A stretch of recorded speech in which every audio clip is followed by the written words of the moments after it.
아주 1단계 추론이라는 거는 사람이 할 수 있는 걸 최대한 빨리 해주는 거, 그리고 2단계 추론이라는 게 사람한테 인사이트를 주는 거, 3단계 추론이라는 거는 사람한테 인스트럭션을 주는 거예요. 그러면 이제 우리가 AI 지시를 받고 일을 하는 겁니다. 그리고 4단계로 가면 AI가 조직을 대체하는 거거든요. 그러면 그 다음에는 AGI가 된다라는 겁니다.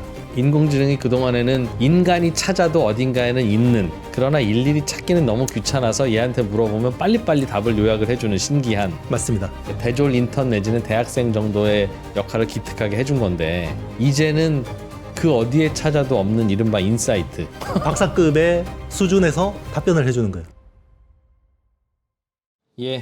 우리나라의 수출의 대부분을 수출 변동성의 대부분을 차지하는 이 IT 기기들에 대해서는 우리가 수시로 업데이트를 해야 대한민국의 운명을 예측할 수 있을 것 같아서 다행히 이분이 종종 나와서 저희에게 이 IT 업계에 돌아가는 뉴스를 자세하게 해설해주고 계시죠? 정말 다행이라고 생각합니다. HSL 파트너스의 이형수 대표님 또 오랜만에 모셨네요. 어서 오세요. 안녕하세요. 네, 안녕하십니까? 네. 대표님 하루 종일 뉴스 보고 공부하고 뭐 전화로 물어보고 만나고 그거 하는 게 일이에요? 네. 와, 재밌기도 하고 박진감 넘치기도 하고 힘들기도 하겠어요. 네, 이게 뭐 이제 루틴이라고 생각하니까. 언제부터 그런 거 이거 하셨던 거예요? 기자 생활 시작하면서 시작했으니까요. 18년째 이러고 18년째? 있습니다. 네, 네. 아휴, 좀 다른 거 해보고 싶지는 않습니까? 이게 처음 뭐 이거 여쭈려고 하는 거긴 한데. 네. 사실 뭐 제가 테크에 원래 그렇게 관심이 없던 사람인데 이게 본의 아니게 이제 이쪽 일을 맡아서 하다 보니 네. 네, 또 열심히 하다 보니까 이게 계속 뭐 쌓이는 맛이 있더라고요. 그래서 그러게요. 그게 네. 또 진입장벽이기도 하고. 근데 이렇게 쌓여 가서 이제 그다음부터 에이 나 이제 혼자 공부할랜다 이렇게 안 하고 종종 와서 이렇게 풀어주셔서 고맙습니다. 예. 아닙니다. 예. 최근에 오늘의 뉴스는 젠슨 황이 그 엔비디아 창업주의자 왕인데 삼성전자로부터 HBM을 언제부터 이제 납품 받을 거냐 못 받을 거냐 뭐 여기에 대해서 가끔씩 언급하면 또 주변은 웅성웅성하고 그랬어요. 발언 내용과 이거 해석을 어떻게 하시는지 좀 여쭙고 싶었습니다. 네, 그냥 립 서비스 수준의 코멘트라고 보는 게 맞을 것 같습니다. 일단 젠슨 왕이 그 젠슨 어프로브드라는 사건, 그때 이제 삼성 HBM이 그때 납품된다라고, 예. 그때 이제 그 삼성의 샘플 제품에 대해서 이제 젠슨 왕이 사인을 해줬잖아요. 예. 그게 올 상반기쯤 있었던 이벤트였는데, 사인을 해줬다는 게 뭐예요? 그러니까 이제 그 사인을 그냥 젠슨 황이라고 쓰지 않고 젠슨 어프로브드라고 사인을 해줬어요. 사인을 써서. 네, 삼성의 그 샘플에다가 그래서 이제 납품하나 보다라고 했는데 결국 납품은 안 됐거든요. 네. 그래서 일단 젠슨 황 입장에서는 충분히 이해는 갑니다. 왜냐하면 수요는 너무 지금 AI 가속기 쪽에 수요가 너무 넘치는데 공급이 못 따라주거든요. 그럼 그 공급의 병목이라는 거는 지금 보면 TSMC의 파운드리가 첫 번째 병목이고요. 두 번째 병목이 결국 HBM이거든요. 근데 HBM도 지금 SK 하이닉스가 거의 뭐 지금 거의 전담으로 하고 있다는 말이죠. 그 말은 네. 두 번째 병목이라는 말은 삼성전자가 HBM을 납품을 시작하더라도 네네. 그 TSMC에서 만들어주는 속도가 늘어나지 않으면 어차피 그건 병목은 병목인데 그래도 두 친구한테 납품시키면 납품 단가라도 떨어뜨릴 수 있는 거 아니냐 그 생각이라는 거예요? 네, 단가를 떨어뜨리는 것도 중요한 목적이긴 한데요. 일단은 지금은 수요를 좀 매칭을 시켜주고 싶어 하는 것 같아요. 그러나 병목이 네. 또 한 가서 TSMC에서 병목이 있으면 네네. 이 병목 풀려도 네. 똑같잖아요. 어차피 양재 사거리에서 막히나 뱅뱅 사거리에서 막히나 강남역까지 잘 안 가는 건 마찬가지인데. TSMC가 그래서 어떻게 병목을 풀어주고 있냐면 네. 전공정이라는 그 팹 공정 있잖아요. 그러니까 3나노, 4나노 요 공정. 이걸 분기별로 한 3에서 8%씩 계속 올리고 있습니다. 그게 무슨 얘기예요? 그게? 그러니까 파운드리 가격을 만들어주면서 그 사용료를 받잖아요.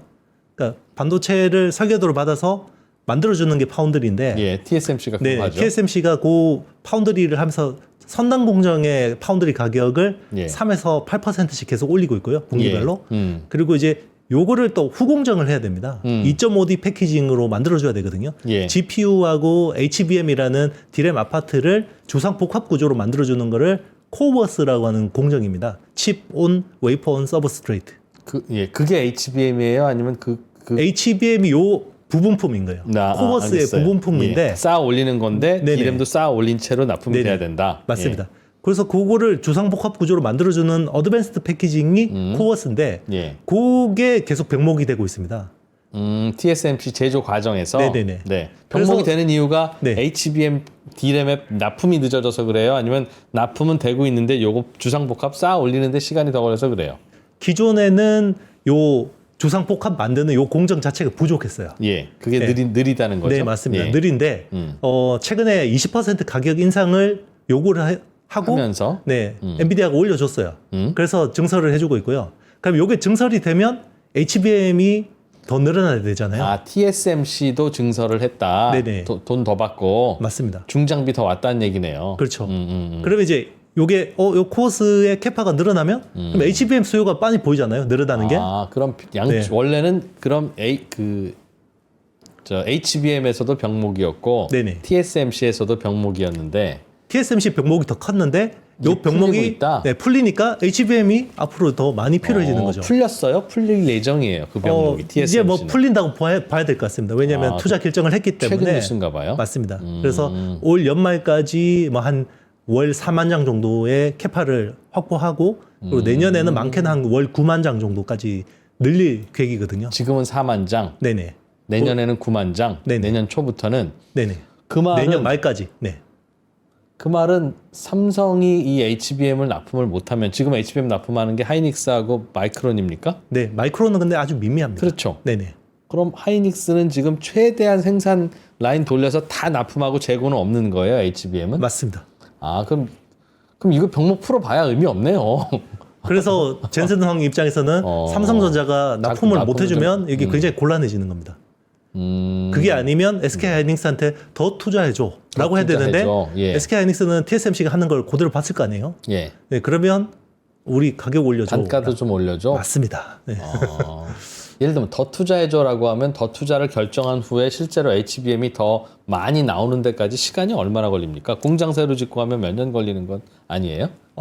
공장을 새로 짓는다기보다는요. 기존의 D램 라인이 있잖아요. 예. 뭐 DDR5 같은 것들 예. 만드는 라인을 전환하는 겁니다. HBM 라인으로.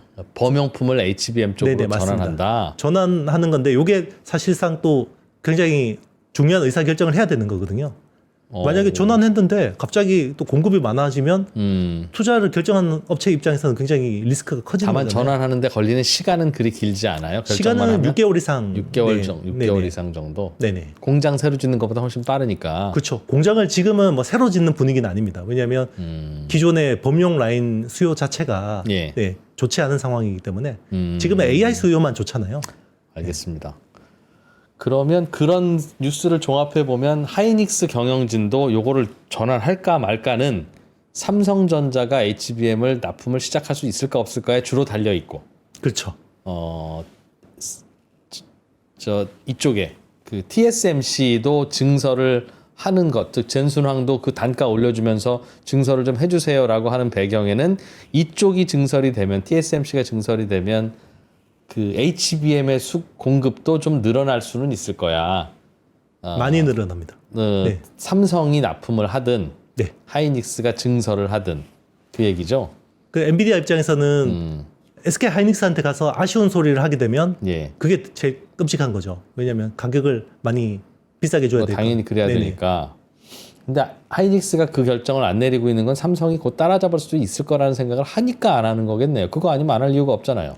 일단 내년 사업 계획을 보면 SK 네. 하이닉스가 HBM 생산 라인을 크게 늘릴 것 같지는 않습니다. 올해 거의 350% 정도의 캐파를 늘렸거든요. 예. 그래서 작년 대비해서 3.5배가 늘어난 거예요, 올해. 네. 근데 내년에는 물론 이제 이게 그 엽기적 효과의 그 이슈도 있지만 내년에 캐파 증설 규모가 한 40% 정도밖에 안 됩니다. 왜 크게 안 늘려요? 이쪽에서는 수요가 많이 늘 거라고 하는데 주상복합 수요는 그러니까 그동안 이제 우리 메모리 업체들의 아픈 역사가 있는데요. 늘렸다가 네, 늘렸다가 오더컷 당하는 경우가 너무 많아가지고 특히나 요 앞전에 보면 슈퍼 사이클이 클라우드 사이클이 있었잖아요. 네. 2016년에서 18년 동안 그때 엄청나게 서버 쪽 그 수요가 늘어가지고 빅테크들이 와서 계속 징징거리는 거죠. 메모리가 없어서 우리 서버 투자를 못 하고 있어. 그래서 캐파를 늘렸어요. 늘려놨더니 안 사갔습니다. 그래서 그 메모리 가격이 폭락했죠. 5분의 1 토막 났습니다. 네. 아 그러니 하이닉스는 네. 인공지능 투자가 내년 여름에는 지금만큼 흥하지 않을 수도 있어라는 전제를 하고 있는 걸 건다는 거죠. 그렇게 전제하진 않지만 이걸 또 예전처럼 투자했다가 또 당할 수도 있기 때문에 그 말은 네. 아유 증설할 걸 그랬어라는 생각을 내년 가을에 하더라도 차라리 그 후에 하는 게 낫다. 네. 그래서 엔비디아가 아쉬운 이야기를 하면 좀 더 이제 단가도 높게 받고 좀 더 이제 계약 조건도 더 좋게 하려고 하는 것 같습니다. 그 하이닉스의 전략에 대해서는 개인적으로는 맞다고 보세요? 아니면 하이닉스가 너무 보수적으로 해서 돈 못 벌 것 같다는 걱정이 드세요? 저는 지금 전략이 굉장히 스마트하다고 생각합니다. 그래요? 왜요? 네. 왜? 왜냐하면 이게 우리 지난 사이클에서 그러니까 우리 작년만 봐도 엄청난 적자를 봤잖아요. 조 단위 적자를 봤잖아요. 이번 업 사이클에서는 충분히 돈을 벌지 못하면 네. 분명히 또 AI 쪽도 하락 사이클 오긴 올 거 아니에요. 그게 이제 네. 내년에 올지 후년에 올지 그렇죠. 모를 알 수는 일이죠. 없지만 언제든 어쨌든 오긴 올 건데 네. 그때 충분하게 돈을 벌지 못하면 그때 또 투자를 해야 되거든요. 그러니까 제 말은 지금 빨리 증설해서 빨리 수요 있을 때 벌 거냐. 다만 이제 그 AI의 투자 겨울이 내년 여름쯤 오면 증설을 안 하는 게 맞죠. 근데 이제 하이닉스는 내년 여름쯤 올 수도 있으니 증설 멈추자라는 생각을 하고 있을 텐데 그게 합리적이다. 네, 저는 그렇게 봅니다. 아, 그럼 말씀하신 대로 AI의 그 투자 겨울이 곧 올 수도 있다는 쪽에 개인적인 생각이 머물고 있다는 뜻이네요, 대표님도. 일단 뭐 저는 내년 상반기까지는 그럴 가능성은 없다고 보는데요. 일단 내년 하반기에는 빅테크들이 캐펙스 컷을 할 가능성도 있다고 봅니다. 아직은 높지는 않다고 보고 있어요. 근데. 아, 그래서 네네. 어찌 보면 인공지능 투자의 겨울은 안 오더라도 삼성전자가 HBM을 납품하기 시작할 수도 있을 거다라는 생각을 하이닉스가 하면서 전환을 늦출 수도 있겠네요. 네, 저는 그 어떤 변수도 생각하고 있다고 보고 있습니다. 하이닉스의 머릿속에는 삼성전자의 추격이 더 많이 있을까요? 아니면 가능성이 인공지능 투자의 겨울이 온다는 쪽이 더 많이 있을까요? 뭐 제가 최태원 회장의 머릿속을 알 수는 없지만 저는 최태원 회장의 머릿속이야. 반도체는 없을 거고요. 그거야 이제 저쪽에서 하는 것 같고. 네, 어쨌든. 네네. 어쨌든 저는 후자 쪽이 가능성이 높다고 보고 있어요. 아, 반도체 겨울. 네네. 그렇군요. 그거야 이제 사실 모를 일이긴 하죠. 네네, 그렇죠. 인공지능의 개발 동향이나 속도가 이렇게 빨라질지는 또 몇 년 전에도 아무도 몰랐듯이 어느 날 그렇죠. 갑자기 야 이제 여기까지만 하면 될 것 같아. 다른 쪽으로 캐파 키워 할 수도 있는 거니까. 그렇죠. 이게 이제 계속해서 스케일링 로 그 규모의 법칙에 대해서 계속 뭔가 도전적인 이야기들이 나오고 있잖아요. 예. 규모의 법칙이 한계에 왔다. 아니다. 뭐 이런 이제 갑론을박들이 나오고 있으니까. 그리고 과거 테크 혁명의 어떤 인프라 사이클을 보면 예. 뭐그 예전에 월드와이드 웹 때나 모바일 혁명 때도 보면 인프라 사이클을 보통 2년 정도가 지속됐었거든요. 그러면 이제 엔비디아도 원래는 한 2년 정도 지속되고 약간 피크아웃 하지 않을까라고 많이 봤는데 아니었죠. 네. 엔비디아는 2년이 지나고도 계속 수요가 나오고 있는데 이게 그러면 언제까지 지속될 거냐? 요거에 대해서는 아직까지 뭐 그 누구도 명확한 답을 할 수는 없을 겁니다. 옛날에 2년 지속됐다는 건 예를 들면 네. 어떤 경우에서 2년들이었어요? 뭐가? 보통 이제 인프라를 먼저 깔잖아요. 네. 예전에 뭐 인터넷 혁명 때는 이제 시스코 같은 회사들이 뭐 스위치나 라우터 같은 것들을 2년 동안은 겁나게 계속해서 깔았는데. 계속 이렇게 수요가 나오다가 네. 뚝 끊기고 이게 절벽처럼 꼬꾸라지거든요. 그렇지. 깔 만큼 깔고 나면 필요 네네. 없는. 네. 맞습니다. 그래서 약간 사이클 투자를 오래 하셨던 분들은 인프라 투자 사이클은 보통 2년 정도 지속되고 피크아웃 하는구나라고 이제 고정관념처럼 가지고 있죠. 근데 그때는 시스코든 라우터든 뭐든 전선이든 뭐든 야 주문하면 바로바로 다 줬었는데 왔었는데 아니었나요? 근데 지금 인공지능은 번호표 받고 기다려야 되니까 그게 이제 기간이 늘어나는 건 아니에요? 그때도 쇼티지는 심각했습니다. 하기야 그래서 네. 그래서 시스코의 주가가 그렇게 날라갔죠. 맞습니다. 그게 뭐라고 그게? 그렇죠. 그게 뭐라고? 그렇군요. 그렇다면 지금 엔비디아의 주가도 그 당시에 시스코 주가처럼 몇 년 지나고 나면 아유 그래 그게 뭐라고 예전엔 그렇게 주가가 비쌌을까라는 때가 오지 않겠습니까? 어떻게 보세요? 그럴 수도 있는데요. 근데 이제 지금 AI라는 게 워낙 압축적으로 뭔가 진행이 되잖아요. 그래서 우리가 생각지 않은 수요들이 많이 나오고 있습니다. 그래서 사실 추론 시장으로만 이게 AI 가속기가 뭔가 이제 전환이 되면 엔비디아 힘이 좀 빠질 거다라고 생각을 했는데 생각보다 추론 시장에서도 고성능 컴퓨팅 파워가 많이 필요해지고 있고요. 지금 뭐 생각보다 예를 들면 어떤 일들이 벌어지고 있어요? 추론 시장에서라는 그러니까 게 불과 얼마 전까지 그 우리 추론이라는 그 데이터 트레이닝이라는 거는 고성능 반도체 AI 가속기를 가지고 학습을 하잖아요. 학습하고 네네. 추론하고 학습시킨 녀석에게 추론을 또 이제 시키고 맞습니다. 일단 뭐 보통 GPT라고 하면 이제 프리트레인드 트랜스포머잖아요. 그러니까 사전에 학습하는 학습한 거거든요. 놈을 네네. 질문하는 거고. 맞습니다. 그래서 학습할 때는 굉장히 비싼 엔비디아 칩을 가지고 학습을 하고 추론을 할 때는 이게 이제 그 토큰당 비용을 따지기 때문에 가성비 좋은 이제 ASIC 칩 같은 것들 많이 쓸 줄 알았죠. 예를 들면 아마존의 인프런시아나 트레니움 같은 뭐 이런 칩들을 써서 싼 걸로도 싼 걸로 네. 추론은 그렇게 갈 줄 알았는데요. 그 오픈 AI 5원이라는 모델이 나오면서 약간 좀 이게 달라지고 있습니다. 왜요? 그건 무슨 내용인데요? 5원은 GPT 5원이 아니에요. 그러니까 지금도 약간 그 GPT 5원이라고 혼용해서 쓰시는 분들이 있는데 요 5원은 GPT가 아니에요. 사전학습 모델이 아닙니다. 그러니까 지금 이번에 새로 나온 인공지능의 또 신제품 모델이 네네. GPT-5원인데 GPT 5원이 아니에요. GPT를 빠지고 그냥 5원이에요. 그냥 5원이에요? 네네. 5가 숫자 5예요? 알파벳 5예요? 옴니의 약자입니다. 그러니까 알파벳 5겠네요. 네네. 1은 숫자 1이고 맞습니다. 이름이 그걸로 붙였는데 걔는 GPT가 아니다? 맞습니다. 그럼 사전학습이 아니에요. 그럼 뭐예요? 사후학습입니다. 무슨 그러니까 말이에요? 우리가 그동안 추론이라고 하는 수요는 사람이 할 수 있는 걸 최대한 빨리 답변을 뽑아내는 게 추론인 줄 알았어요. 그래서 굉장히 그 비용 효율적인 것만 생각했단 말이에요. 근데 오픈 AI가 결국 AI로 그러니까 AGI로 가기 위해서는 굉장히 추론이 고도화돼야 된다는 화두를 던진 거죠. 그래서 사람이 보통 이게 그냥 추론이라는 거는 사람이 할 수 있는 걸 최대한 빨리 답변을 뽑아내는 것도 추론이긴 한데, 예. 근데 사람이 이야기를 하면서 뭔가 인사이트가 생기잖아요. 회의를 하면서. 예. 네, 그거를 원하는 거예요. 그러니까 5원이라는 추론한테. 녀석은 네. 사전에 학습을 안 하면 네. 머리가 빈 채로 와 있는 거예요? 그래도 뭐 어느 정도의 그거는 뭐 그 학습은 하긴 했을 건데 네. 완전히 학습한 거 기반으로만 답변을 하진 않는다는 거죠. 그럼 말하면서 지가 네. 말을 만들어요? 어떻게 하는 거예요? 알려주세요. 숙고를 하는 거죠. 그러니까 인사이트를 줄 수 있는 거예요. 사람한테. 그러니까 배운 게 아닌데 네네. 배우긴 다 배우고 오는 거예요? 아니면 배움이 적은 녀석이 그 얘기를 하는 거예요? 근데 여기서 말씀드리는 건 우리 뭐 박태웅 의장님도 나와서 말씀드렸지만 예. 그 AI의 원리에 대해서 정확히 아는 사람은 아무도 없습니다. 왜냐하면 이게 정확히 어떤 원리로 작동하는지 모르니까. 그렇지. 그런데 어쨌든 그 결과론적으로 보면 사람한테 인사이트를 주는 정도의 추론을 한다는 거죠. 5원이라는 오히려 게. 사전 학습은 예전보다 덜 시켰는데. 맞습니다.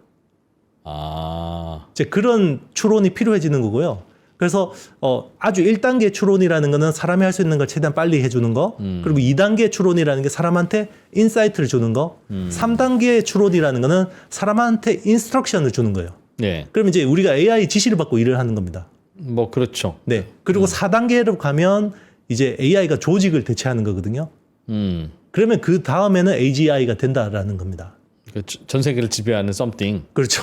그게 이제 AGI라는 건데. 네네, 맞습니다. 지금은 이제 인공지능이 그동안에는 인간이 찾아도 어딘가에는 있는. 네네. 그러나 일일이 찾기는 너무 귀찮아서 얘한테 물어보면 빨리빨리 답을 요약을 해주는 신기한. 맞습니다. 대졸 인턴 내지는 대학생 정도의 역할을 기특하게 해준 건데 이제는 그 어디에 찾아도 없는 이른바 인사이트, 그 지혜라고 하는 걸 인공지능이 던지기 시작하는 게 말씀하신 그 5원이라는 거예요. 맞습니다. 그래서 얘가 왜 이걸 던지는지는 네네, 모르겠고 모릅니다. 원래는 모르는데 일단 박사급의 수준에서 답변을 해주는 거예요. 그러나 통찰을 학습을 주는 많이 시킨 거가 아니라 오히려 학습량은 적은데 네네.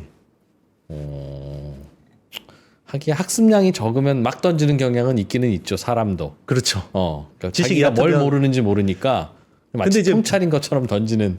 그렇죠. 근데 이제 5원의 문제점이 뭐냐면 답변이 빨리빨리 안 나와요. 그래서 컴퓨팅 파워가 너무 비쌉니다. 그래서 이거를 굉장히 그래도 인사이트 있는 답변을 주긴 하지만 예. 이거를 이 비용을 주고 누가 쓸까라는 고민이 있는데 결국 이제 그 관건은 이게 결국 AGI로 가기 위해서는 반드시 필요하다라는 거죠. 그런 쪽으로 진화하는 것 같다. 네네. 그래서 그에게 일 시키는 것도 역시 고성능 컴퓨터가 필요한 칩이 필요하다는 쪽으로 바뀌고 있다는 거죠. 맞습니다. 그러니까 추론이 우리가 생각한 것보다 라이트한 칩으로 돌리는 시장이 아니구나. 물론 그 시장도 있지만 굉장히 고성능 컴퓨팅 파워가 필요하구나. 그래서 네. 실제로 보니까 엔비디아 칩을 추론에서도 많이 쓰더라는 거죠. 네. 알겠습니다. 네. 채팅창에서는 두 분 싸우시는 겁니까? 그게 아니라 아닙니다. 이 프로가 너무 모르는데 아는 척하고 그냥 계속 듣고 싶지는 않아서 그냥 모르는 수준에서 자꾸 이제 여쭙다 보니까 질문을 더 잡게 드려서 그러는 거예요. 예. 아닙니다. 제가 죄송합니다. 어디 가서든 들을 수 없는 질문을 하시는 분이에요. 그래서 제가 쫄깃쫄깃하면서도 굉장히 재밌게 인터뷰를 그래서. 합니다. 예. 아니 모르니까 가르쳐 줘야죠. 그렇다고 물론 이제 예습을 좀 하고 배우면 더 좋긴 하나. 저야 뭐 직업이 이거지만 시청자분들은 바쁘시잖아요. 오늘 하루 종일 다른 비즈니스 하고 오셔서 또 이제 따라잡으려고 왔는데 예습까지 하고 오라고 하면 미안하니까. 알겠습니다. 하이닉스는 삼성전자 납품이 확정되면 당연히 불편하겠죠. 뭐 단가도 떨어지고 매출도 줄어들고 뭐 그런데 아무튼 그래서 그런 건가요? 하이닉스는 최근에 이슈가 뭡니까? 4분기 실적에 대해서는 어느 정도로 시장에서 좀 보고 있어요? 이제 4분기 다 중간 넘어가고 이제 12월 한 달 남았으니까. 일단 4분기는 3분기보다는 좋을 것 같습니다. 그렇게 보는 근거는요. 일단 3분기에 D램 사업에서 HBM 매출 비중이 30%였거든요. 3분기에? 네네. 예. 근데 4분기에는 40%까지 늘어납니다. 그 말은 똑같은 거라도 네. 비싸게 받고 있거나 아니면 맞습니다. 양을 늘렸거나 마진이 기존의 D램에 비해서 HBM 쪽이 훨씬 높아요. 단가 올라갔다는 거네요. 네, 단가도 높고 마진도 높습니다. 그래서 이익 기여도 커요. 납품 물량은 비슷한데 물량은 더 늡니다. 물량도 더 늘었어요? 네네. 풀캐파였다면서 어떻게 늘렸어요? 그러니까 계속 계속 전환하면서 계속 전환되고 있는 거니까. 좋은 소식이네요. 그렇죠. 그런데 이제 걱정되는 거는 아무래도 기존의 커머디티라고 하는 우리 레거시라고 하기도 하는 기존 D램이나 단순 D램. 네네. 그리고 이제 낸드 플래시 쪽도 아무래도 지금 가격이 그쪽은 하락하고 있기 때문에 그래서 혹시 네. 저 HBM 비중이 늘어난 게 네. HBM이 뭐 더 잘해서가 아니라 HBM은 그냥 그대로 있고 나머지가 줄어드는 바람에 이 비중 올라간 건 아닌가 걱정은 되는데 그건 아니에요? 네, 그거는 가격이 폭락하기 전에 이제 코멘트한 거기 때문에 아마 다른 쪽이 더 내려가면 HBM 매출 비중이 더 높아질 수는 있을 것 같아요. 네. 그리고 이제 낸드 플래시 같은 경우도 최근에 좀 시장이 안 좋긴 한데 그래도 낸드 플래시 사업하는 업체 중에서 하이닉스가 제일 그래도 좀 괜찮은 편인 게 최근에 이제 그 엔터프라이즈 SSD 그러니까 그 빅데이터 그러니까 클라우드 업체들이 쓰는 서버에 쓰는 SSD 있잖아요. 솔리드 스테이트 드라이브 쪽 그쪽 비중이 빠른 속도로 올라가고 있어요. 그러니까, 요즘에? 네. 그 수요가 늘고 있다는 뜻인가 맞습니다. 보네요. 그래서 지금 수요처로 보면 우리 그 스마트폰에 들어가는 그 D램? 네, 그 낸드 플래시. 낸드? eMMC라고 하거든요. 인베디드 멀티미디어 카드라고 하는 그리고 PC용 SSD도 있지 않습니까? 네. 이제 그쪽은 사실 수요가 별로 안 좋거든요. 근데 이 SSD, 그러니까 엔터프라이즈향 서버에 들어가는 SSD는 수요가 좋은데 그쪽에서 비중이 빠르게 늘어나는 회사가 하이닉스고 약간 좀 거기서 좀 둔화되고 있는 회사가 삼성입니다. 거기서도 아예 그럼 네. 기존 제품도 삼성이 하이닉스 걸로 대체되고 있다는 거군요. 맞습니다. 왜냐하면 그 하이닉스가 하는 그 기술 방식이 요게 이제 조금 어렵긴 한데요. 기존엔 TLC 기반의 낸드를 많이 쓰거든요. 그러니까 그 낸드 플래시 셀을 3개로 쪼개서 쓰는 방식인데 예. 요거 지금은 QLC라고 해서 낸드를 4개 쪼개서 쓰는 건데요. 4개로 쪼개면 예전에는 안정성이 떨어지기 때문에 서버에는 잘 안 쓰려고 했어요. 근데 요즘에는 동영상 같은 이런 대규모 데이터 학습 이런 쪽으로 수요가 많기 때문에 QLC 기반의 SSD가 수요가 많이 늦는데 그게 인텔에 인수한 솔리다임이 그쪽 기술이 좋아요. 인텔 거 그때 인수할 네. 때 이거 덤택이 썼다. 덤택이 써서 이거 산 왜 줄 샀냐 알았는데 이랬는데. 네. 그게 이제 뭐 동영상 AI나 뭐 이런 것 때문에 생각보다 지금 분위기가 좋습니다. 하이닉스에는 혹시 외계인이 있는 겁니까? 우리 흔히 셋복이 좋다고 하잖아요. 네. 최태원 회장의 셋복이 좀 좋은 것 같습니다. 그냥 네. 인수하고는 아니고 네. 우연히 같이 들어온 거에 이 시장이 커져. 그렇죠. 그때 그거 야. 인수를 의사 결정하신 분들이 엄청 욕을 먹다가 저것 때문에 회사 망할 뻔했다라고 이야기했었거든요 작년에. 근데 그게 지금 완전히 그냥 미운 오리가 백조가 된 거죠. 네. 그래서 4분기 실적 괜찮겠네요 하이닉스는 그럼. 네. 저기 상대적으로 삼성 대비해서 좋을 것 같습니다. 삼성은 어떡하나? 삼성은 이제 4분기에 이제 바닥을 찍고 올라가야죠. 네. 혁신을 해서. 네. 개인적으로 어떤 입장이세요? 삼성의 혁신에 대해서는 시간이 얼마나 걸릴 걸로 보십니까? 그게 이제 삼성전자 이 가격인데 사야 돼? 아니면 좀 기다려야 돼라는 질문과도 맥이 닿긴 할 텐데. 네. 일단 주가로 보면 저는 지금 가격대에서는 단기 반등도 충분히 가능하다고 보고 있고요. 그리고 일단 회사에서 그때 49,900원까지 떨어졌을 때 자사주? 네. 뭐 일단 그때 그 밸류에이션이 PBR 기준으로 0.88배였거든요. 예. 그게 외환 위기 이후로 최저 수준이었습니다. 그러니까 뭐 그렇긴 한데 우리끼리 네. 얘기하자면 네네. 그렇게 해서 반등하면 걱정할 게 하나도 없는데 네네. 깨지는 주식들 보면 네. 그 라인 깨고 다 깨고 내려가기도 하고요. PBR이라는 게 그게 장부가니까 지금 청산하면 장부가만큼은 나온다 뭐 이 얘기잖아요. 그렇죠. 근데 삼성전자의 반도체 라인을 지금 장부가에 누가 삽니까? 팔려야 돈이잖아요. 최소한 청산을 하고 주주들에게 배당한다고 치더라도 그러니까 이제 반등할 거예요. 근데 그게 이제 제 혼자의 느낌은 아니에요라는 설명을 하려니 PBR이라는 걸 갖고는 오지만 그게 뭐 국제적으로 거래가 되는 순금도 아니고 안 되는 회사 반도체 라인인데 그게 공시지가에 팔릴 겁니까? 그게 뭐 어디 무슨 뭐에 팔릴 겁니까? 누가 사가요? 그게 사가야 PBR이죠. 그러니 지금 장부가는 장부가지만 네. 그걸로 주가를 받친다는 거는 그냥 희망사항이다. 네. 죄송합니다. 삼성전자 그렇다는 게 아니라 네. 주가를 설명하는 데 있어서 그 히스토리컬 PBR이라는 게 네네. 그게 뭐 평시에는 맞지만 전시에는 안 맞는다는 생각이 들어서 그냥 드리는 뭐 말씀이에요. 사실 외환위기가 다들 그렇게 전시에 설명을 준하는 하지만. 거였고 네. 그리고 금융위기도 사실 전시에 준하는 상황이었잖아요. 근데 금융위기나 코로나 때보다 더 낮은 밸류니까 네. 그래도 뭐 이게 절대적인 건 아니지만 뭐 그거 말고야 뭐 어떻게 설명하겠어요. 미래를 그렇죠. 모르는 건데. 근데 이제 그러나. 뭐 수치상으로 보면 역사적으로 이제 예. 된다 하다는 맞는 거고요. 그리고 이제 오너 그러니까들 이제 홍라이 여사나 이제 이부진 사장, 이서연 사장의 주식 담보 가치 그거 가지고 상속세 냈잖아요. 예. 그게 이제 반대매매 위험까지 간 수치였거든요. 그 정도면. 그래서 일단 이제 10조 원이라는 자사주 매입이 나온 거고 이거는 그래도 회사 입장에서는 하방을 만들어 주는 거잖아요. 하방 경직성을. 예. 그러면 이제 하방은 만들어 줬으니까 이제 상방만 열면 되는 건데 예. 이제 상방은 모멘텀으로 열어줘야 되는 거죠. 네. 하방은 대주주의 그 네. 담보 물량이 있어서 그렇죠. PBR이랑 이제 대주주 담보에 대한 그거는 이제 디펜스 해야 되잖아요. 어쨌든. 그거는 네. 어떤 식으로든 할 거다. 네, 그렇죠. 할 수밖에 없는 거고 이제 상방을 열려면 이제 모멘텀이 필요한 건데. 알겠습니다. 네.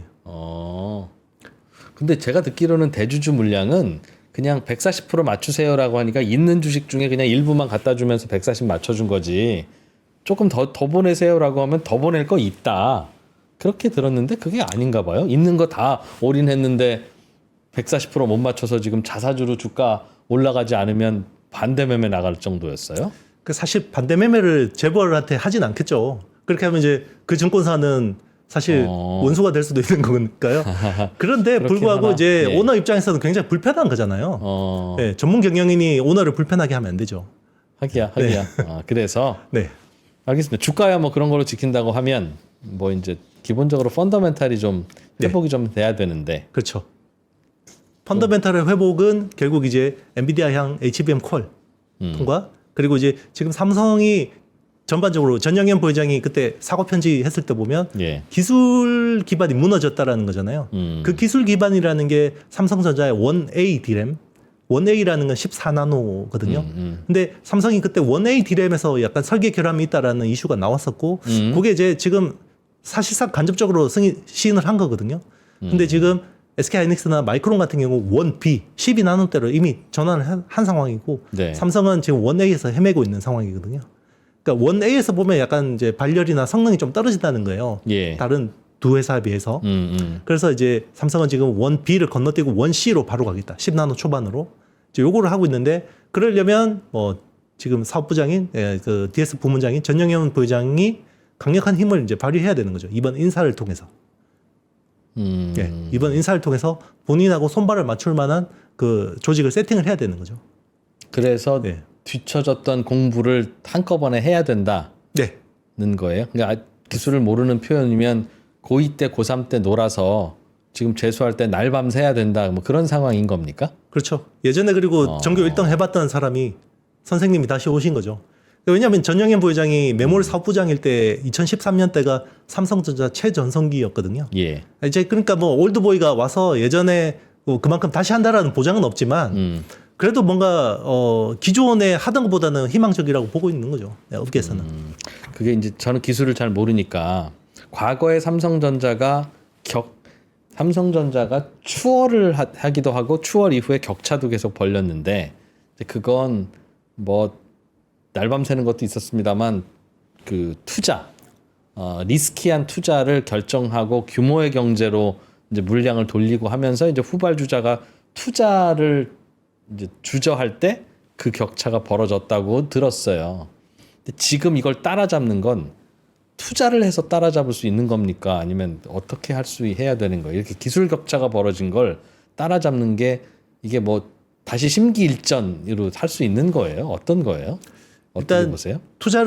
최근에 투자를 덜 해서 회사가 위험해진 건 아닙니다. 아니잖아요. 네. 그죠? 예. 연 뭐 50조씩 계속 투자해 왔거든요. 반도체 쪽으로. 그러니까 그 투자가 문제는 아니었고요. 연구개발단에서 뭔가 문제가 생긴 겁니다. 연구개발에서 문제가 생겼는데 이런 것들이 제조 라인에서 뭔가 계속해서 문제가 있는 것 같다라고 피드백을 줬는데 그게 조직 시스템이 소통이 안 되는 시스템을 되다 보니까 계속 그게 묵살당한 그래서 연구개발이 자꾸 삐그덕삐그덕거렸다. 맞습니다. 그럼 그거를 좀 풀어주면 다시 돌아가기 시작하면 앞선 선두와의 그거를 줄일 수 있는 거예요? 뭐 그는 그 그분들도 누구도 놀고 있는 게 아닐 테니까. 하이닉스도 마이크론도 뭐. 그 누구도 예단할 수 없지만 그래도 DS 부문장인 전영현 부회장은 기본적으로 D램 설계를 했던 사람이고요. 그리고 개발 실장을 했던 사람이고 사업부장까지 했던 사람이기 때문에 지름길을 알 거다. 네, 기술에 대해서 어쨌든 그 실무자들이 아마 뭔가 뭐 핑계를 대거나 거짓말하기는 힘들 거다라고 보는 거죠. 그래서 네. 그래서 계속 미끄러지는 일은 이제는 없을 것이다. 그렇게 희망을 가져보고 싶습니다. 예. 도대체 많은 분들이 이게 도대체 전치 몇 주짜리인 거냐 그게 궁금할 것 같아서 그래요. 그렇죠. 이게. 근데 뭐 지금 누가 알겠습니까 그걸? 예. 전영현 부회장도 모를 것 같아요. 예. 아 본인도 도대체 네네. 어디서부터 어떻게 네, 망가졌는지. 맞습니다. 근데 보통은 이런 건 특히 이제 부자 망하면 3년 간다고. 야 이거 좀 문제 있는 거 아니야?라고 해서 들여다 보면 최근 몇 년간 보통 이제 문제가 있어서 이런 일이 드러나는 경우가 많잖아요. 그렇죠. 이상한데 예전 같지 않는데라고 체감하기 시작한 거는 작년부터였어요. 근데 이제 제가 뭔가 뭐 찜찜한 느낌이 들긴 했지만 설마라는 생각을 많이 했었고요. 예. 예, 그게 약간 확신으로 뭔가 이제 와닿은 거는 작년 하반기부터였고요. 예. 그래서 그런 것들 체감했는데 실제로 이제 어떤 삼성에 계신 분들한테 이야기를 들어보니까 이게 한 4, 5년 동안 누적된 거다. 작년에는 어떤 단서에서 느끼셨어요? 일단 이제 대표님은? 그 삼성의 어떤 경영진들이 하는 말에는 굉장히 무게감이 있거든요. 신뢰가 있거든요. 그래서 작년에 9월에 엔비디아의 HBM을 납품하겠다라고 이야기를 했었어요. 예. DS 부문장이. 그리고 이제 사업부장, 메모리 사업부장도 거기에 이제 힘을 보탰었거든요. 근데 안 됐습니다. 그리고 자꾸 허언이 늘어나더라. 그렇죠. 뭐 이게 이제 결국 지나고 보니까 이게 안 맞는 거죠. 그래서 작년 안에 이제 통과된다 이야기 나왔었고 이제 그래서 사실 올해 뭐 파격적으로 중간 인사가 있었잖아요. 5월에 DS 부문장이 바뀐 거고. 그런데도 계속해서 그 엔비디아 관련된 스케줄이 계속 지연되고 있는 거죠. 원래 3분기 내에 그거는 이제 공언한 건 아니죠. 삼성에서. 그런데 이제 그것도 안 됐고요. 그리고 이제 뭐 컨퍼런스 콜에서 이제 그 코멘트 하는 것들도 사실 대부분 굉장히 숙고해서 이야기하는 거잖아요. 그렇죠. 뭐 예. 큰 문제는 없이 진행은 네. 되고 있습니다. 그러나 기약은 못 하겠어요. 뉘앙스던데요. 일단 이제 그 파운드리 같은 경우는 지난 컨퍼런스 콜에서는 3나노 게이트 올 어라운드 2세대가 안정적으로 잘 되고 있다. 예. 수율이 잘 관리되고 있다. 그리고 내년에 출시될 갤럭시 S25에 적용될 엑시노스 2500이 나올 거다라고 했는데 지금 그게 안 맞는 말이 됐잖아요. 지금 보면 분위기가 예. 이제 다시 퀄컴 칩을 갤럭시 S25를 다 쓴다라는 이야기가 나오고 있으니까 그러니까 이제 그런 것들에서 약간 이제 계속해서 미스가 나는 거죠. 네. 글로벌 반도체 시장이 피크아웃 할 거다. 라는 걱정들도 계속 있어요. 인공지능도 투자의 겨울이 언제 올지 모르고 곧 올 것 같은 느낌도 들고 그거 이외에 이제 다른 반도체 수요도 말씀하신 대로 서버 수요가 좀 늘고 있어요.지만 다른 거는 잘 모르겠는데 싶고 전반적인 그 전망에 대해서는 어떻게 보고 계세요? 일단 이제 B2B는 서버 쪽이잖아요. B2B는 서버인데 서버는 아직 괜찮습니다. 수요가. 근데 B2C인 이제 스마트폰이나 PC 쪽, 뭐 가전 이런 쪽은 안 좋습니다. 그리고 재고가 좀 악성 재고가 좀 쌓이고 있어요. 무슨 말이에요? 그러니까 이제 그 B2C용 제품은 커머디티잖아요. 그러면 이거는 그 커머디티이기 때문에 재고가 많아요. 유통 쪽에서도 재고가 있고 그리고 완제품 업체들도 미리 재고를 많이 땡겨 놓잖아요. 이게 수요가 좋을 것 같으면 미리 많이 재고를 축적해 놓는데 그게 생각보다 완제품이 안 팔리는 거예요. 그러면 그 재고가 쌓이니까 그럼 신규 주문을 안 할 거 아니에요. 그러니까 가격이 떨어지는 거죠. 근데 이제 B2B 쪽도 괜찮다고 하지만 B2B 또 이거 발라서 보면요. AI 쪽 서버는 수요가 굉장히 좋습니다. 예. 그 빅테크들이 사는 이제 그 AI 가속기가 채택된 그런 쪽은 좋은데 우리 전통 서버 있잖아요. 인텔 CPU 2개 가지고 만들어 가지고 하는 그 7,500불에서 1만 불 정도 하는 그 서버는 예. 그냥 나쁘지 않은 정도지 그렇게 성장률이 높다고 보기도 힘들어요. 한 자리 뭐 초반 중반 정도 성장밖에 안 나오거든요. 예. 그러니까 지금 수요는 오로지 AI밖에 없다고 보시면 됩니다. 그것마저 꺼지면 뭐 특별하게 모멘텀이 없어질 거라는 뜻이군요. 지금으로서는 그렇습니다. 그러니까 그게 이제 인공지능에 대한 투자가 그럼 어떻게 변하느냐에만 계속 집중하게 되겠네요. 그렇죠. 그러니까 이 AI라는 게 확장이 되면 돼요.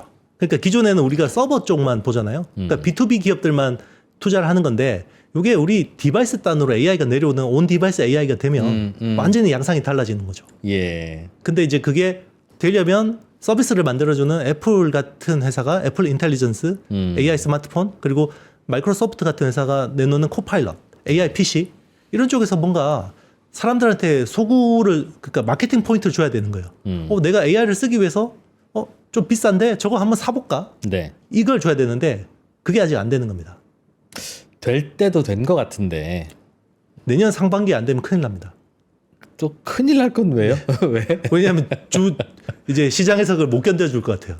제가 보기에 내년 상반기에 온디바이스 AI가 만약에 뭔가 의미 있는 게 나오지 않으면 AI도 한번 꺾고 갈 가능성이 있어요. 이렇게 투자했는데 왜 네. 뭔가 서비스가 안 나오냐. 네, 괜찮은 게 안 나오냐? 킬러 앱이든 맞습니다. 뭐 야 이거 진짜 좋은 거다. 세상이 바뀌었네. 업그레이드 됐네.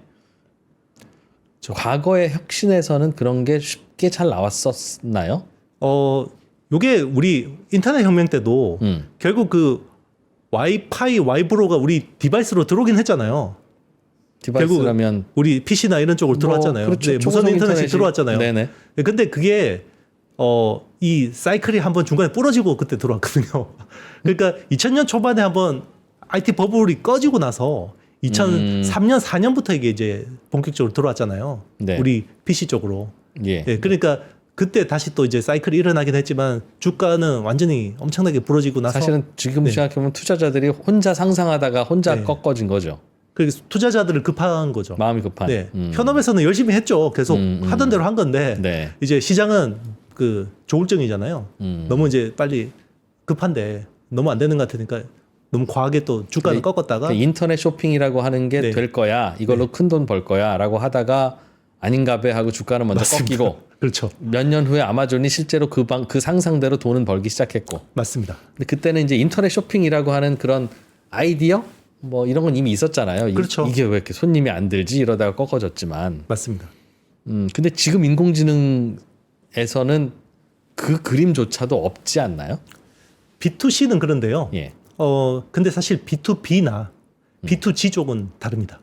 이미 돈 버는 엔진이 돌고 있어요. 네, 그쪽은 충분히 그것도 수익 모델들이 나오고 있고요. 그리고 이게 당장 그 내년부터 지금 AI 소프트웨어 최근에 이제 보면 주가들이 AI 소프트웨어 쪽이 굉장히 좋은데 예. 당장 이제 엔지니어들 줄이고 사람 줄이고 AI 도입하니까 생산성이 높아진다라는 거죠. 그래서 거기 관련된 기업들이 최근에 주가가 핫한 거죠. 그리고 거기서 돈 버는 엔진이 네. 더 나간다. 거기서 소개를 좀 해주세요. 인공지능으로 어떻게 돈 벌고 있는지. 뭐 일단 이제 그 사람을 줄이려면 요즘에는 이제 모든 업무를 클라우드에 다 올리잖아요.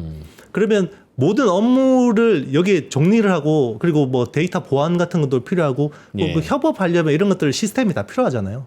그리고 뭐 여기서 뭐 고객 관계 전사 자원 관리나 ERP나 아니면 CRM 같은 것들을 여기 그 이거를 AI를 붙여서 효율적으로 해야 되는데 네. 그러려면 거기 데이터베이스 관리 관련된 툴을 제공해 주는 회사나 클라우드를 제공해 주는 회사나 보안을 제공해 주는 회사들이 수요가 늘어날 수밖에 없잖아요.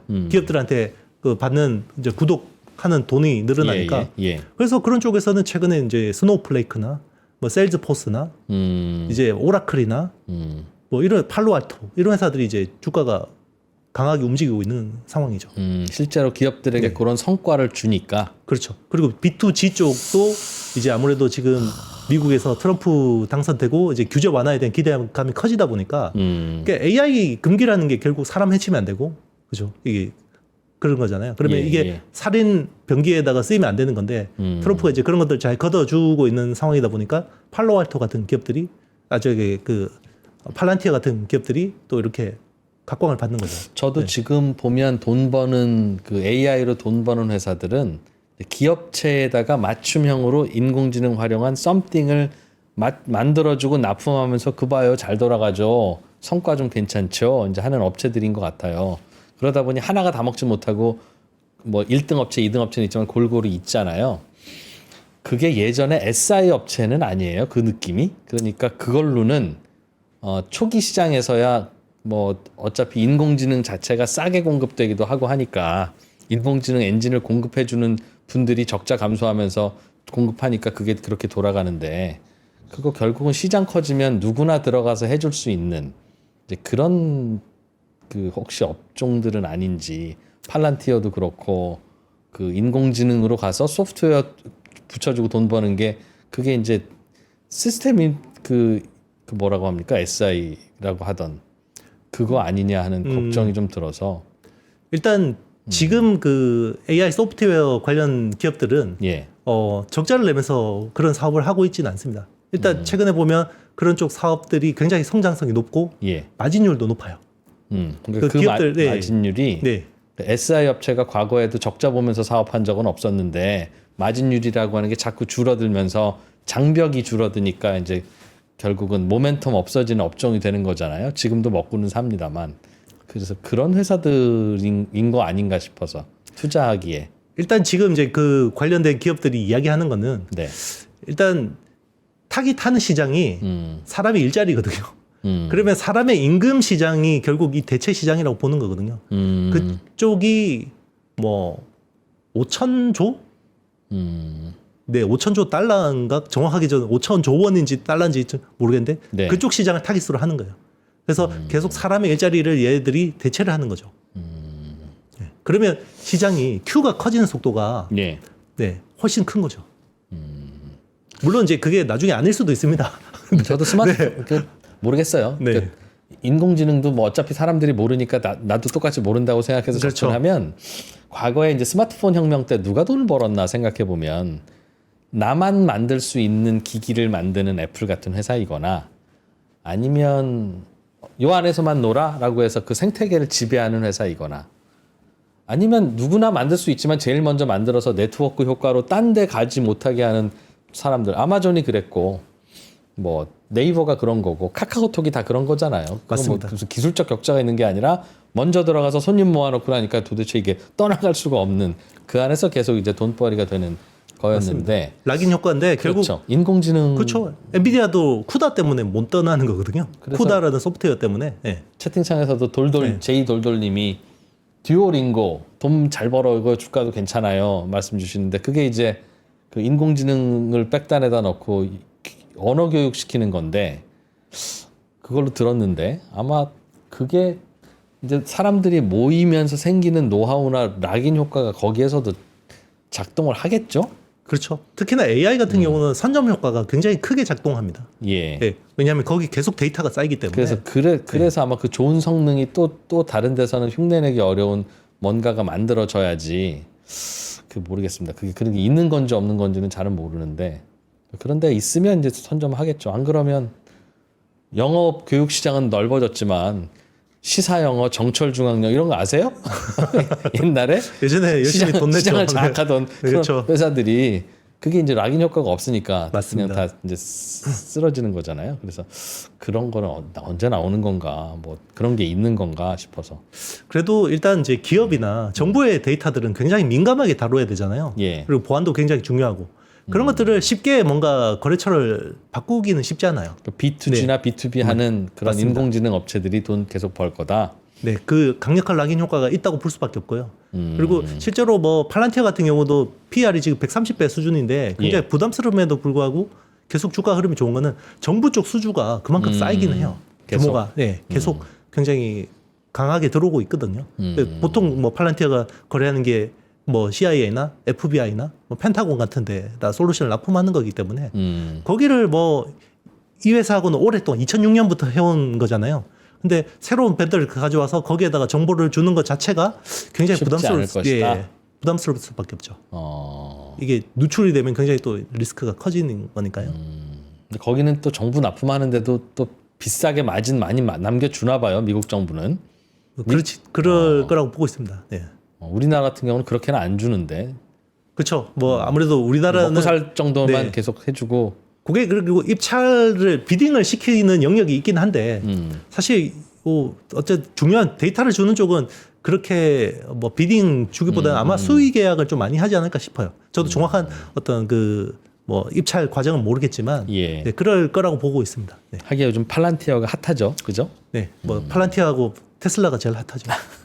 테슬라 핫한 건 이제 몇 년간 계속 그렇게 우리가 들어왔고. 그렇죠. 이번 트럼프 행정부에서 사실 슈퍼스타 기업이 2개 나왔는데 그게 테슬라하고 이제 팔란티어라고 볼 수 있죠. 네. 테슬라는 뭐 일론 머스크가 열심히 도와줬고. 그쵸. 팔란티어는 왜 트럼프 시대의 슈퍼스타라고 보세요? 일단 팔란티어 CEO도 열심히 도와줬고요. 아, 그렇죠. 네, 그리고 이제 트럼프의 규제 완화가 굉장히 매력적이었습니다. 예.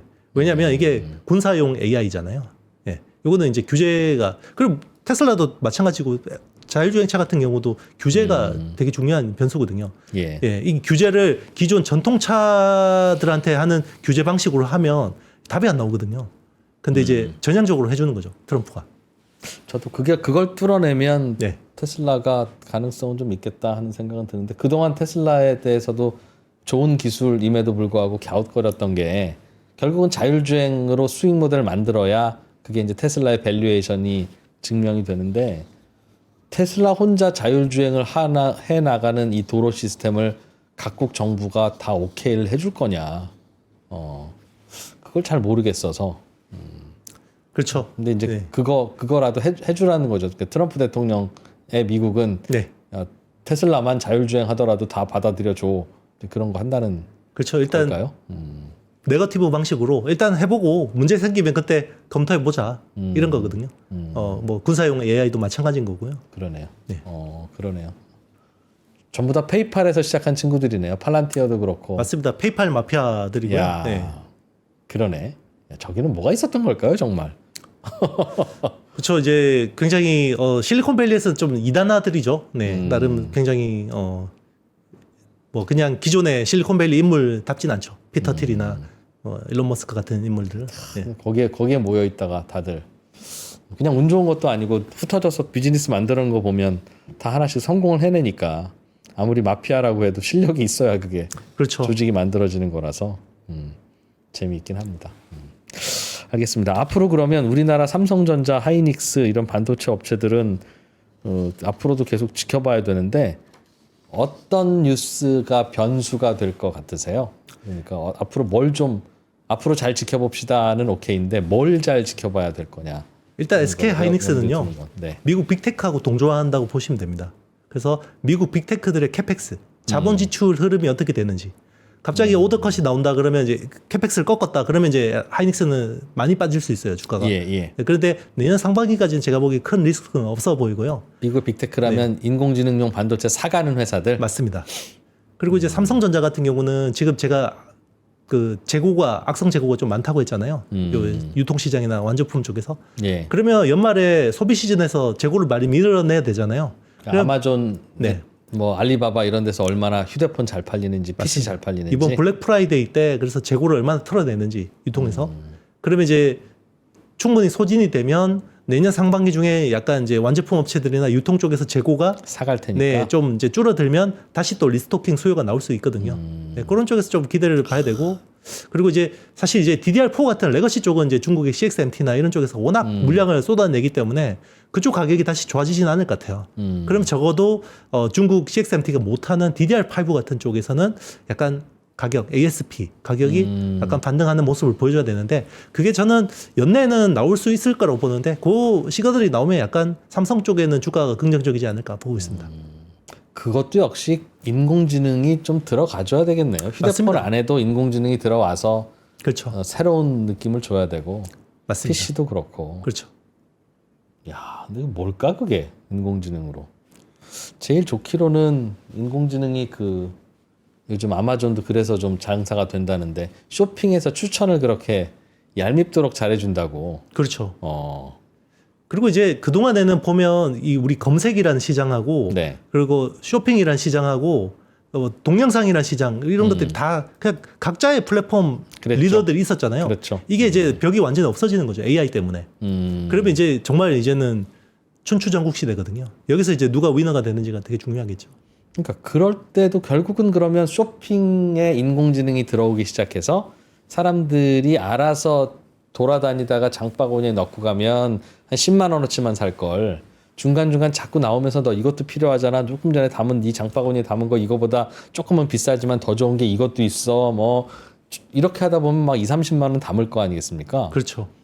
그러면 결국은 아마존이 돈 벌 것 같은데요. 인공지능 뭔가가 결국은 아마존이 벌고 쿠팡이 벌고 근데 네이버가 녹록지 않은 벌지 게요. 않을까요? 최근에는 유튜브 밑에 보면 이제 인플루언서들이 이제 그 커머스를 밑에 붙여서 네. 이런 것들을 이제 팔면 마진을 쉐어하고 그리고 이제 그 사실 그 사람의 성향에 대해서 제일 잘 아는 거는 예. SNS가 되게 또 중요하거든요. 그래서 메타가 SNS 왕국이잖아요. 예. 그러니까 사실 그 사람의 취향이나 성향이나 이런 것들을 SNS를 통해서 굉장히 데이터를 통해서 많이 알거든요.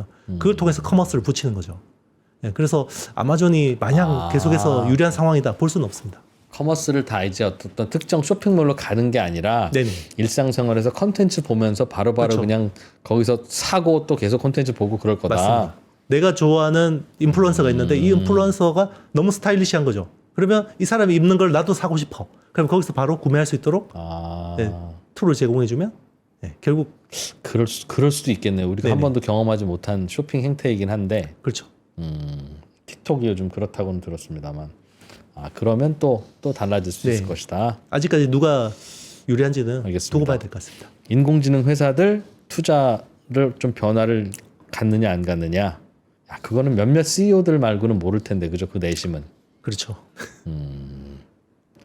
제가 줄여야 나도 줄인다 뭐 이런 게 있을 것 같은데. 일단은 끌려가지 지금은 군비 경쟁을 하는 이유가 내가 제일 좋은 AI 모델을 가지고 있으면 유리할 거다라고 생각하는 거죠. 그러니까요. 네. 알겠습니다. 그게 어디 정도까지 갈지. 근데 보시기에는 내년 가을쯤 되면 죽을 것 같기도 하다는 게 느낌이라는 거죠, 이 대표님? 아니요. 아직 뭐 그거는 확정적이진 않은데 가능성의 영역이고 일단은 이제 내년 중반에 있는 이벤트들이 미국에서 이제 이 녹록지 않은 이벤트들이 많습니다. 이게 부채 한도 협상 이슈도 있고요. 그래서 뭐 사실 이게 유동성이라는 게 또 그 빅테크들 EPS한테 또 직접적이거든요. 영향 자체가. 네. 이게 그 주가에는 영향을 줄 수 네. 있는데 네. 문제는 그 업체들의 경영진이 인공지능 투자 이제 좀 줄이자라고 결정을 내려야 되는 건 주가와는 관계가 없을 거 아니겠습니까? 그게. 그럴 수도 있죠. 네. 뭐 어쨌든 이제 그 빅테크들도 결국 업황에 영향을 타는 거니까요. 네. 계속해서 자기들 캐시플로우가 안 좋아지면 지금처럼 캐펙스를 계속 늘리기가 부담스러울 거 아니에요. 그러게. 네.